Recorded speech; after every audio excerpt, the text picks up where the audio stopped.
سامعین، آج کی معلوماتی ویڈیو ہر کسی کے لیے بہت زیادہ اہمیت کی حامل ہے، کیونکہ آج ہم بات کریں گے ذیابیطس پر، جس کو عرف عام میں شوگر بھی کہا جاتا ہے، کیونکہ پاکستان میں شوگر سے متاثرہ امراض کی تعداد میں دن بدن تیزی سے اضافہ ہوتا جا رہا ہے۔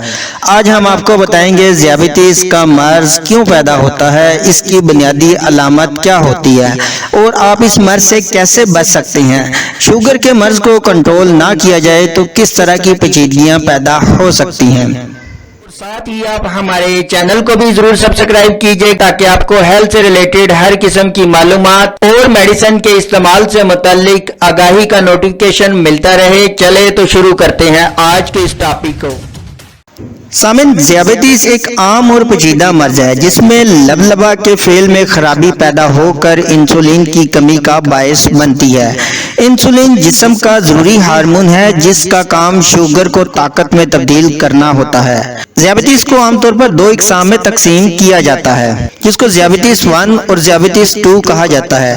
ذیابیطس 1 اس میں انسولین بالکل پیدا نہیں ہوتی، مریض کو بیرونی ذرائع سے انسولین انجیکٹ کی جاتی ہے، اور ذیابیطس 2 میں عام بیماری ہے جس میں پیدا شدہ انسولین کو جسم صحیح طریقہ سے استعمال نہیں کر پاتا، یعنی مناسب طریقہ اور طرز زندگی کی مثبت تبدیلیوں سے یہ مرض کنٹرول کیا جاتا ہے۔ اب سامعین، بات کرتے ہیں ذیابیطس کا مرض کیوں پیدا ہوتا ہے۔ سامعین، ذیابیطس میٹابولزم کی خرابی کے باعث پیدا ہوتا ہے۔ انسولین لبلبے میں پیدا نہیں ہو پاتی یا جسمانی خلیات اسے جسمانی نظام کی خرابی کے باعث حاصل نہیں کر پاتے۔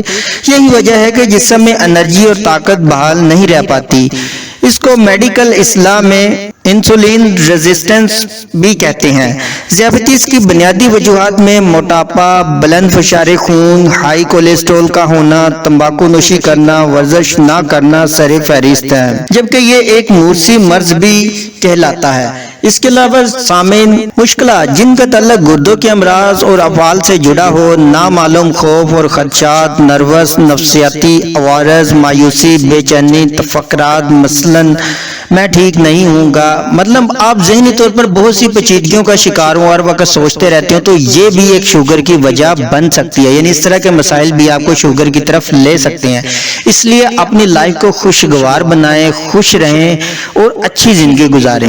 اب بات کرتے ہیں سامعین، ذیابیطس کے مرض کی بنیادی علامت کیا ہوتی ہیں، یعنی اس سے متاثرہ افراد میں کس طرح کی علامت اور سمٹمز پائی جاتی ہیں۔ اس میں جو ذیابیطس سے متاثرہ فرد ہوتا ہے، اس میں بے پناہ تھکاوٹ ہوتی ہے، یعنی ہر وقت تھکاوٹ فیل کرتا ہے، اعصابی کمزوری ہوتی ہے، بار بار پیشاب کا آنا، اس کے علاوہ زخموں اور انفیکشن کا جلد ہیل نہ ہونا، بصارت میں دھندلا پن یعنی آئی سائٹ کا ویک ہو جانا، پیاس کی زیادتی، بھوک کی زیادتی، ہاتھ پاؤں کا سن ہو جانا، غیر فطری طور پر وزن میں کمی۔ اس کے علاوہ سامعین، خواتین میں ویجائنل انفیکشن بھی ایک اس کی علامت سمجھی جاتی ہے۔ اگر سامعین ذیابیطس کے مرض کو صحیح طرح کنٹرول نہ کیا جائے تو اس میں مزید پیچیدگیاں بھی بڑھ سکتی ہیں، یعنی آپ کی نظر مزید خراب ہو سکتی ہے۔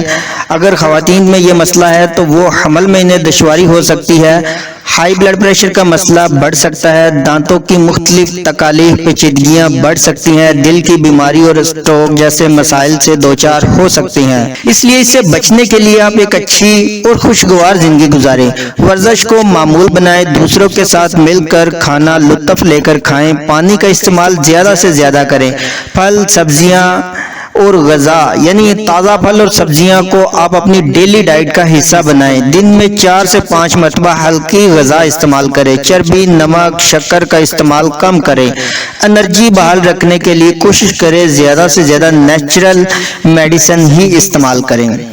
اور سامعین، آپ کے مائنڈ میں آج کے اس ٹاپک سے ریلیٹڈ کسی بھی قسم کا سوال ہو یا کوئی ایسی بات جو آپ کے ذہن میں ہو لیکن ہم نے ویڈیو میں ڈسکس نہ کی ہو، تو آپ کمنٹ سیکشن میں ہم سے پوچھ سکتے ہیں۔ آپ کے پوچھے گئے تمام سوالات کا جواب ہم ضرور دیں گے۔ اگلی ویڈیو تک ہمیں اجازت دیں، اپنا خیال رکھیے گا، اللہ حافظ۔